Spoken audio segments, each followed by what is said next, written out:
ধরে।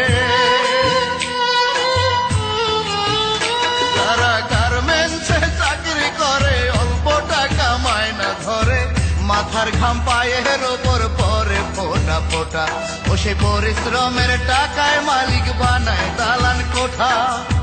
আর শ্রমিকের অবস্থা, মাসের শেষে যেই টাকাটা আসে ওদের হাতে, সেই টাকাটাও শেষ হয়ে যায় নুন পানি আর ভাতে। ওদের কত নিশে যায় রে কেটে, কত নিশে যায় রে কেটে, সুখের নিদ্রা নাই, সুখের দেখা নাই। এভাবে কি মানুষ বাঁচে ভাই? ওদের সুখের দেখা নাই, এভাবে কি মানুষ বাঁচে?